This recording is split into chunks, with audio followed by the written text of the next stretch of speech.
Hi hello ನಮಸ್ತೆ ಎಲ್ಲರಿಗೂ ಜ್ಯೋತಿಷ್ಯ ಬೆಳಕು ಚಾನಲ್ಗೆ ಸ್ವಾಗತ ಸುಸ್ವಾಗತ. ಸ್ನೇಹಿತರೆ, ಎಲ್ಲರೂ ಹೇಗಿದ್ದೀರಾ? ಎಲ್ಲರೂ ಚೆನ್ನಾಗಿದ್ದೀರಾ ಅಂದ್ಕೊಂಡಿದ್ದೀನಿ. ನಾನು ಕೂಡ ತುಂಬಾ ಚೆನ್ನಾಗಿದ್ದೀನಿ. ಎಲ್ಲರೂ ಚೆನ್ನಾಗಿದ್ದೀರಾ ಅಂದ್ಕೊಂಡು ಭಾವಿಸ್ಕೊಂಡು ಇವತ್ತಿನ ಒಂದು ವಿಡಿಯೋನ ಶುರು ಮಾಡಿಬಿಡೋಣ.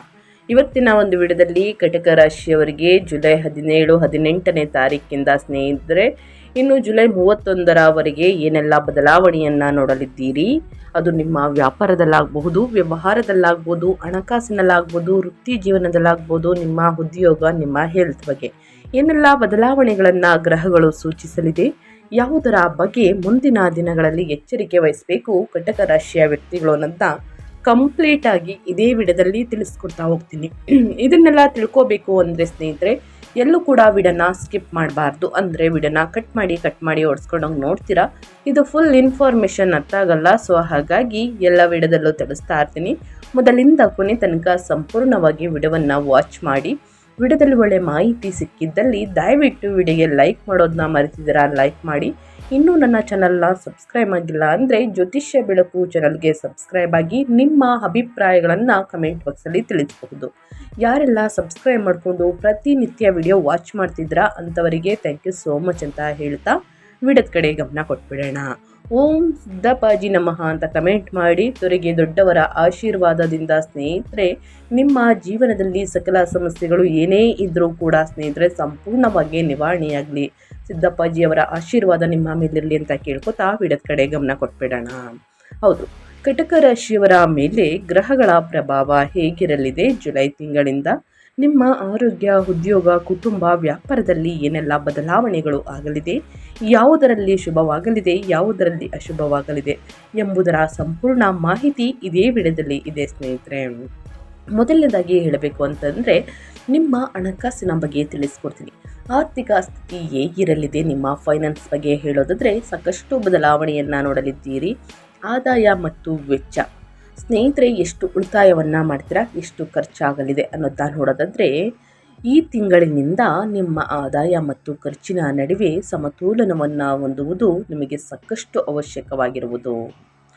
ಹೂಡಿಕೆ ಬಗ್ಗೆ ಮಾತನಾಡೋದಾದರೆ ಕಟಕ ರಾಶಿಯ 8ನೇ ಮನೆಯಲ್ಲಿ ರಾಹು ಚಲಿಸುವ ಕಾರಣದಿಂದ ಹೂಡಿಕೆಗೆ ಸಂಬಂಧಿತ ನಿರ್ಧಾರಗಳಲ್ಲಿ ನೀವು ಸಾಕಷ್ಟು ಎಚ್ಚರದಿಂದ ಇರುವುದು ಉತ್ತಮ.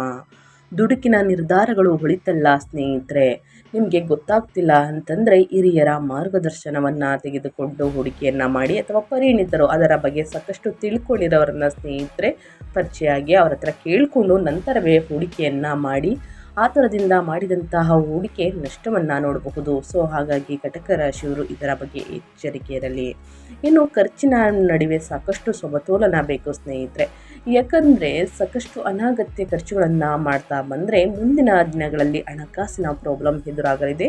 ಇದರ ಬಗ್ಗೆ ಬಹಳಷ್ಟು ಎಚ್ಚರಿಕೆ ವಹಿಸಿ ಅನಗತ್ಯ ಖರ್ಚುಗಳಿಂದ ಆದಷ್ಟು ದೂರವಿರಿ. ಒಂದಷ್ಟು ಸ್ನೇಹಿತರೆ ಉಳಿತಾಯವನ್ನು ಮಾಡಿ. ಖಂಡಿತವಾಗಿ ಇದು ಮುಂದಿನ ದಿನಗಳಲ್ಲಿ ನಿಮಗೆ ಯೂಸ್ ಆಗಲಿದೆ. ಇನ್ನು ಕಟಕ ರಾಶಿಯವರಿಗೆ ಜುಲೈ ದ್ವಿತೀಯಾರ್ಧದಿಂದ ಅತ್ಯುತ್ತಮ ಆರ್ಥಿಕ ಲಾಭಗಳು ದೊರೆಯುತ್ತವೆ ಅಂದ್ಬಿಟ್ಟು ಅನಗತ್ಯ ಖರ್ಚುಗಳನ್ನು ಮಾಡಬೇಡಿ. ಬೇಕಾಗಿರುವ ವಸ್ತುಗಳನ್ನು ಮಾತ್ರ ಖರೀದಿ ಮಾಡಿ. ಆಸ್ತಿ, ಮನೆ, ವಾಹನ ಖರೀದಿ ಮಾಡುವುದಕ್ಕೆ ಮುಂದಾಗಲಿದ್ದೀರಿ. ಇದೊಂಥರ ಗುಡ್ ನ್ಯೂಸ್ ಅಂತಲೇ ಹೇಳ್ಬೋದು ಸ್ನೇಹಿತರೆ. ಇನ್ನು ಅದೇ ರೀತಿ ನಿಮ್ಮ ಹೆಲ್ತ್ ಬಗ್ಗೆ ಹೇಳೋದಾದರೆ ನಿಮ್ಮ ಆರೋಗ್ಯದಲ್ಲಿ ಏನೆಲ್ಲ ಬದಲಾವಣೆಯನ್ನು ನೋಡಲಿದ್ದೀರಿ ಕಟಕ ರಾಶಿಯವರು ಅಂದರೆ ಮಿಶ್ರ ಫಲಿತಾಂಶ ಅಂತಲೇ ಹೇಳ್ಬೋದು. ಒಟ್ಟಾರೆಯಾಗಿ ಆರೋಗ್ಯದ ದೃಷ್ಟಿಯಿಂದ ಈ ತಿಂಗಳು ನಿಮಗೆ ಮಿಶ್ರ ಫಲ. ಕಟಕ ರಾಶಿಯ 8ನೇ ಮನೆಯಲ್ಲಿ ರಾಹು ಚಲಿಸುವ ಕಾರಣ ಆರೋಗ್ಯ ಸಮಸ್ಯೆಗಳಿಗೆ ಕಾರಣವಾಗಬಹುದು. ಆದ್ದರಿಂದ ನಿಮ್ಮ ಜೀವನ ಶೈಲಿ ಮತ್ತು ಆಹಾರದ ಬಗ್ಗೆ ವಿಶೇಷವಾಗಿ ಗಮನ ಹರಿಸಿ. ಆರೋಗ್ಯ ದೃಷ್ಟಿಯಿಂದ ಜೀರ್ಣಕ್ರಿಯೆ, ಎದೆ ನೋವು ಎದುರಾಗಬಹುದು ಅಥವಾ ಮಾನಸಿಕ ಒತ್ತಡದ ಸಮಸ್ಯೆಗಳು ಕಾಣಿಸಿಕೊಳ್ಳಬಹುದು. ಕಟಕ ರಾಶಿಯವರಿಗೆ ಸ್ನೇಹಿತರೆ ಈ ತಿಂಗಳಿಂದ ರಾಹು ಪ್ರಭಾವದಿಂದ ಕೆಲವು ಆರೋಗ್ಯ ಸಂಬಂಧಿತ ಸಮಸ್ಯೆಗಳು ಎದುರಿಸಬೇಕಾಗಿ ಬರಬಹುದು. ಆದ್ದರಿಂದ ಈ ಅವಧಿಯಲ್ಲಿ ನಿಮ್ಮ ಆರೋಗ್ಯದ ಬಗ್ಗೆ ವಿಶೇಷ ಗಮನ ಹರಿಸಬೇಕು. ಪ್ರತಿದಿನ ಯೋಗ, ಧ್ಯಾನ, ಮೆಡಿಟೇಷನನ್ನು ಮಾಡಬೇಕು ಉನ್ನತ ಆರೋಗ್ಯಕ್ಕೋಸ್ಕರ ಸ್ನೇಹಿತರೆ.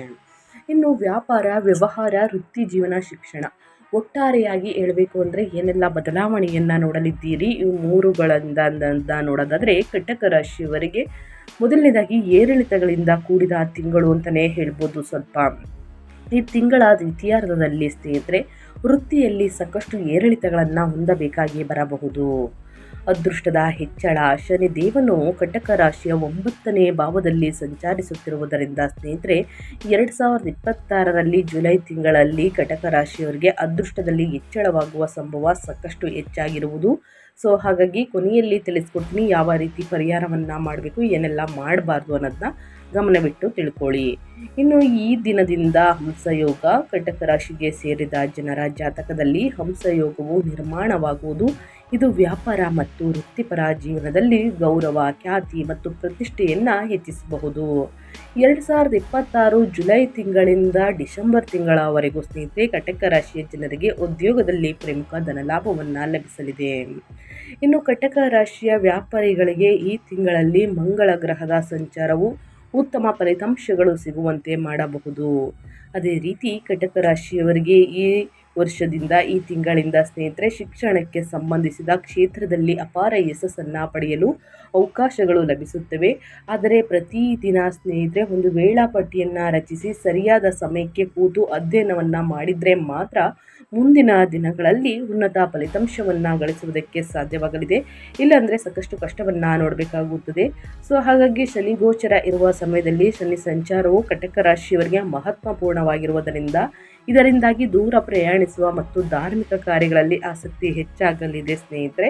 ಸೊ ಹಾಗಾಗಿ ದೂರ ಪ್ರಯಾಣವನ್ನು ಮಾಡಿ ಮತ್ತು ಧಾರ್ಮಿಕ ಕಾರ್ಯಗಳಲ್ಲೂ ಕೂಡ ಭಾಗವಹಿಸಿ ಸ್ನೇಹಿತರೆ. ಇನ್ನು ಅಧ್ಯಯನದ ಕಡೆಯೂ ಕೂಡ ಗಮನ ಕೊಡಿ. ಇನ್ನು ಗ್ರಹಣದ ಪ್ರಭಾವ ಸ್ನೇಹಿತರೆ 2026ರಲ್ಲಿ 4 ಪ್ರಮುಖ ಗ್ರಹಣಗಳ ಪ್ರಭಾವ ಇದೆ. ಕಟಕ ರಾಶಿಯವರ ಮಾನಸಿಕ ಆರ್ಥಿಕ ಅಂಶಗಳ ಮೇಲೆ ಕೂಡ ಬೀರಬಹುದು. ಸೊ ಹಾಗಾಗಿ ಅನಗತ್ಯ ಖರ್ಚುಗಳಿಂದ ಆದಷ್ಟು ದೂರವಿರಿ. ಏನೆಲ್ಲ ಪರಿಹಾರವನ್ನು ಮಾಡಬೇಕು ಅನ್ನೋದನ್ನ ನೋಡೋದಾದರೆ ಪ್ರತಿ ಸೋಮವಾರ ಮತ್ತು ಗುರುವಾರ ಶಿವನನ್ನು ಪೂಜಿಸಿ ಶಿವ ಮಂತ್ರವನ್ನು ಸ್ನೇಹಿತರೆ 9 ಬಾರಿ, 12 ಬಾರಿ ಅಥವಾ 108 ಬಾರಿ ನಿಮ್ಮ ಅನುಗುಣಕ್ಕೆ ತಕ್ಕಂತೆ ಹೇಳಬೇಕಾಗುತ್ತದೆ. ಓಂ ನಮಃ ಶಿವಾಯ, ಓಂ ನಮಃ ಶಿವಾಯ ಎಂದು. ಇನ್ನು ಕಟಕ ರಾಶಿಯವರು ಈ ತಿಂಗಳಿಂದ ಪ್ರತಿ ಗುರುವಾರ ಉಪವಾಸವನ್ನು ಆಚರಿಸಬೇಕು. ಇನ್ನು ಸಂಜೆಯ ಸಮಯದಲ್ಲಿ ಸ್ನೇಹಿತರೆ ಚಂದ್ರನ ನೋಡಿದ ನಂತರ ನೀವು ತಿನ್ಬೋದು. ಹಳದಿ ಬಣ್ಣದ ವಸ್ತುಗಳನ್ನು ಆದಷ್ಟು ದಾನ ಮಾಡಬೇಕಾಗುತ್ತದೆ ಬಡವರಿಗೆ, ನಿರ್ಗತಿಕರಿಗೆ.